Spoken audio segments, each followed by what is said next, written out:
The documentary begins with Marcus Henley, a 52-year-old retired power grid installer, who has found his ideal retirement home in his grandfather's off-grid cabin on Clearwater Lake.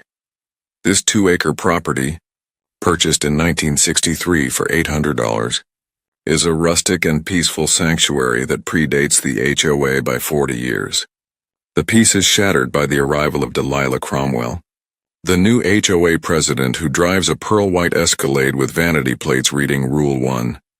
Delilah, a 58-year-old from a California subdivision, aims to transform the rustic lake community into an upscale resort. Her initial actions reveal a pattern of behavior, issuing trivial citations to old properties. She immediately targets Marcus's weathered dock, which was built with his grandfather.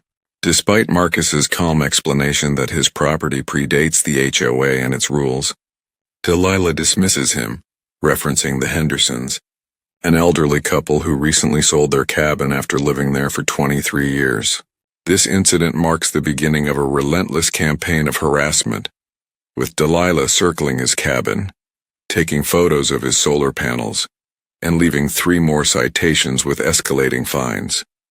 Marcus initially believes he is dealing with a typical power-tripping neighbor, unaware he has stumbled into a much larger, more dangerous criminal operation. After Marcus ignores the initial citations, the harassment escalates to a formal legal battle. A certified letter arrives from Blackstone, Meyer and Associates, a powerful law firm, threatening a lien on his property and demanding $3,000 in violation fees for his dock allegedly extending into a community waterway. Marcus, drawing on his grandfather's advice, goes to the county courthouse to check the original property survey. He discovers that his deed, stamped from 1963, clearly states that his lot includes 50 feet into the lake, proving his dock is not trespassing. Armed with this documentation, Marcus returns to his cabin only to find Delilah's Escalade intentionally parked sideways across his driveway, trapping him. This marks a shift from legal threats to personal intimidation. Delilah then organizes the Lakeside Beautification Committee, a group of neighbors she manipulates into targeting anyone who doesn't fit her vision.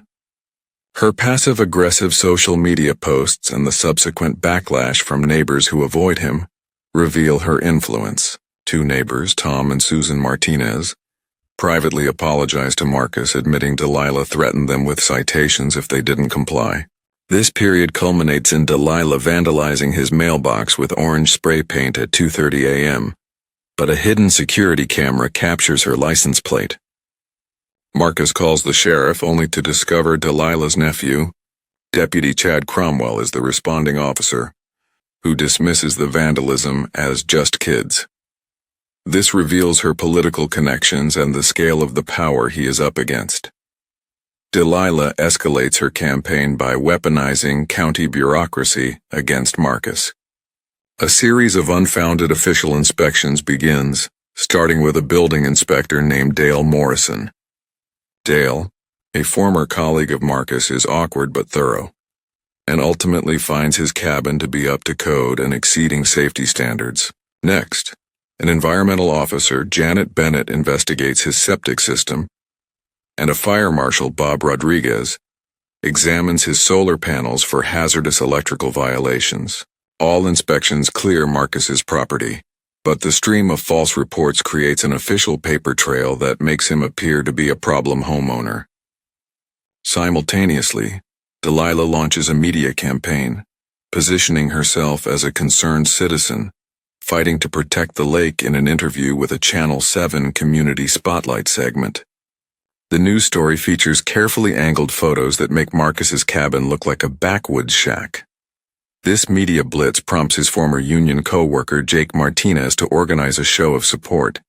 20 master electricians publicly vouch for his solar setup, which Jake uses as a training example. During this time, Marcus's lawyer buddy Chuck Davis reveals that the Attorney General's office is investigating similar statewide HOA corruption cases. This revelation shifts Marcus's understanding of the conflict from petty neighborhood drama to a larger politically connected scheme.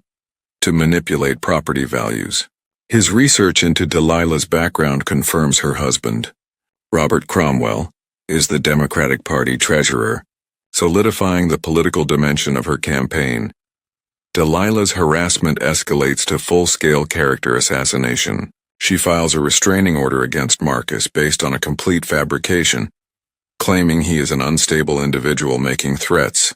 While the request is ultimately dismissed by a retired judge, Judge Patricia Friss, the public record of the filing serves its purpose in making Marcus appear dangerous.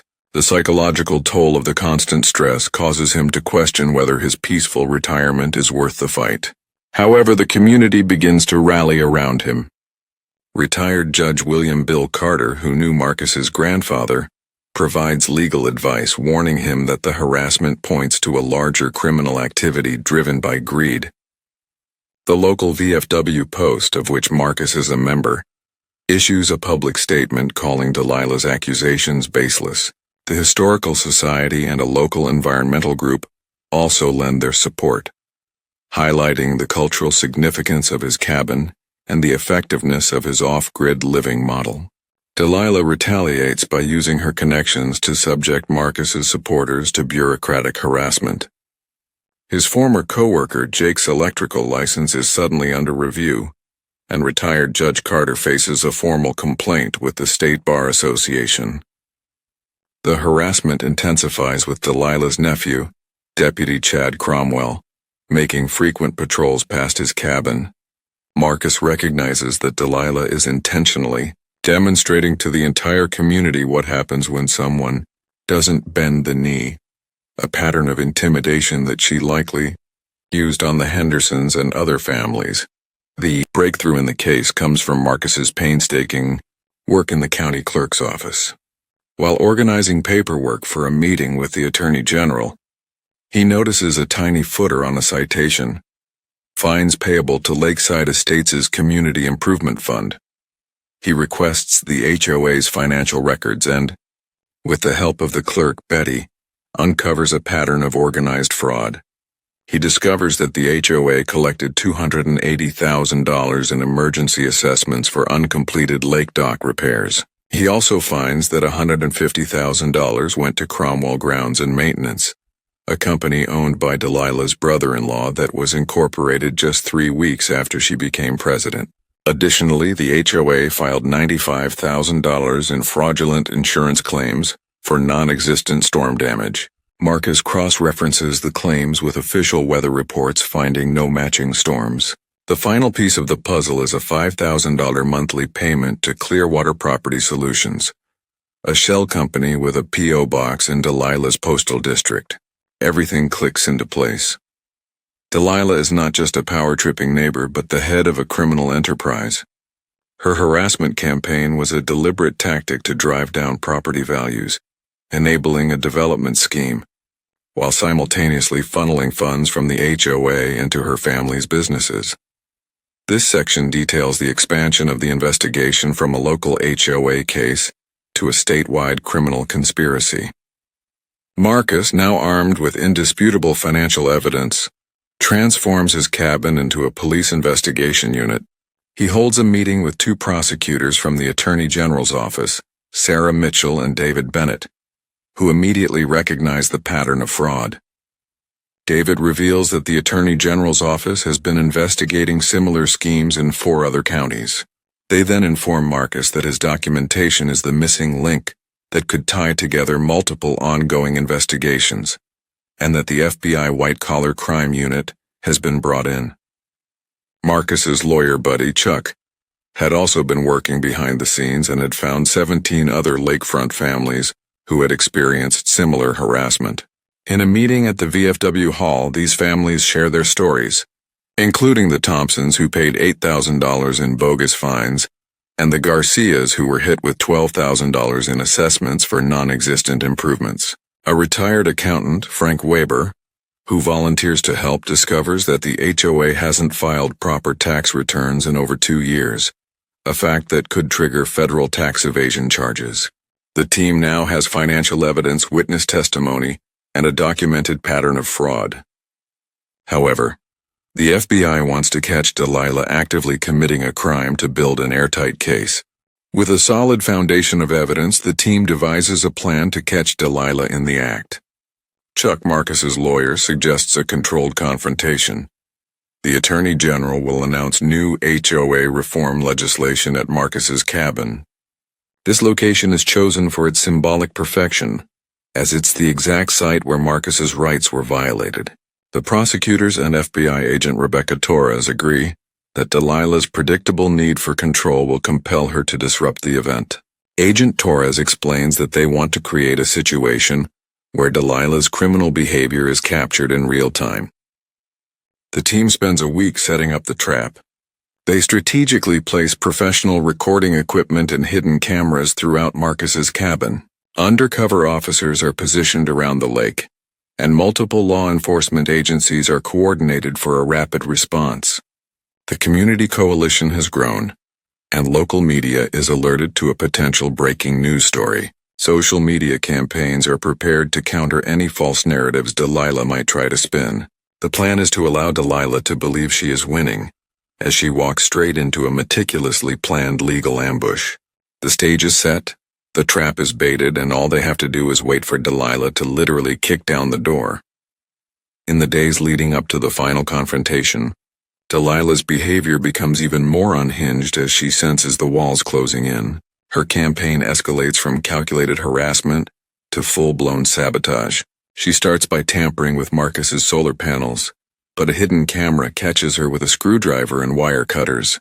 Next, she uses bolt cutters to cut the chains on Marcus's boat, causing it to drift across the lake and get damaged. The most egregious act is her attack on his septic system.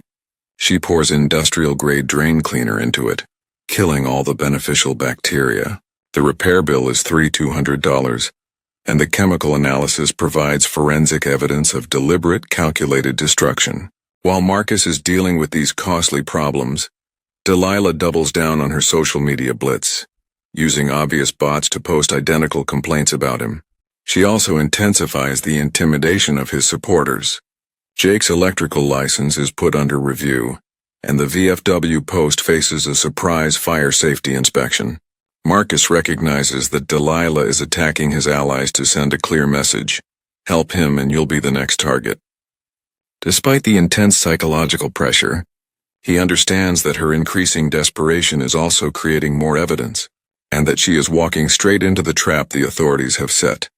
On the morning of the scheduled meeting, Delilah, who has figured out that the Attorney General, Patricia Williamson, is meeting with Marcus, decides to go nuclear.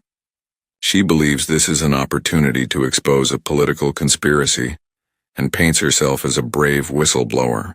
She arranges to live-stream her confrontation to her followers, claiming she will expose government persecution. She arrives at Marcus's cabin with her social media production crew, live-streaming as she charges up the driveway. Inside, Marcus is calmly meeting with Attorney General Williamson, who doesn't even flinch. Delilah screams her accusations for her live-stream audience, then kicks down the cabin door, splintering wood everywhere.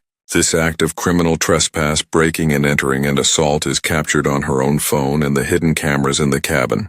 The Attorney General calmly identifies herself and informs Delilah that she has just committed multiple felonies in her presence. As Delilah's live-stream audience watches in horror, FBI agent Torres and 2 federal agents step in and announce that she is under arrest for fraud, extortion, and criminal harassment.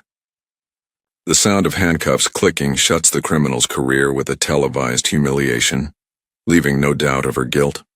3 months after her arrest, Delilah faces sentencing. Federal Judge Michael Harrison sentences her to 3 years in federal prison and orders her to pay $340,000 in restitution to the homeowner she defrauded. She is also given a lifetime ban from serving on any HOA board. Her husband, Robert Cromwell, receives 18 months for his role in the conspiracy.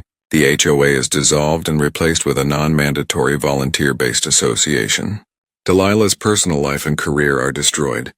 Her Escalade is towed as evidence.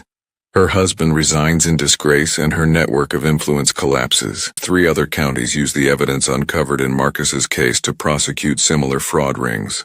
The FBI's final report identifies over 24 related cases, confirming that her operation was part of a larger, statewide network of politically connected criminals systematically robbing homeowners. The story serves as a powerful example of how documentation and standing up for one's rights can bring down a criminal enterprise and ensure long-term positive changes that resulted from the conflict. The Henley Act is passed, requiring all HOAs to undergo annual independent financial audits and creating criminal penalties for harassment-based property manipulation schemes. The families who were driven from their homes, including the Hendersons and Mrs. Patterson, returned to the community. Property values, which Delilah had artificially suppressed, soar. Marcus uses his whistleblower compensation of $45,000 to establish the POP's Legacy Scholarship, providing $500 grants for kids entering trade school programs. The cabin, once targeted as an eyesore, becomes a hub for sustainable living, with Marcus hosting monthly tours and the State Environmental Agency featuring it in their Renewable Energy Showcase. The annual Clearwater Lake Festival becomes a regional attraction that raises money for veterans' housing assistance. This section highlights how the community, once divided and living in fear, transforms into a model of voluntary cooperation and genuine friendship. The documentary film HOA Hell: How One Man Took Down a Criminal Empire is picked up for national distribution, providing a platform to inspire other homeowners to fight back. The final section reflects on the ultimate victory, a return to the peace Marcus had sought in retirement. With Delilah in prison and her criminal network dismantled, the toxic atmosphere that once hung over the lake community is replaced by the sounds of neighbors laughing and sharing meals at monthly block parties. The sounds of lawnmowers and weekend baking projects from Marcus's neighbors replace the anxiety of his previous conflict. The quiet moments are restored. Marcus sits on his grandfather's porch, watching the sunset and listening to the loons call, free from the threats of certified letters and inspection visits. His story and his simple motto of document everything, build community, truth wins, go viral, becoming a rallying cry for HOA reform movements nationwide. Marcus's experience serves as a powerful lesson that while fighting a powerful bully is difficult, it is a battle that can be won when ordinary people refuse to accept injustice and work together. The victory is not just a legal one but a personal one, a return to the peaceful life his grandfather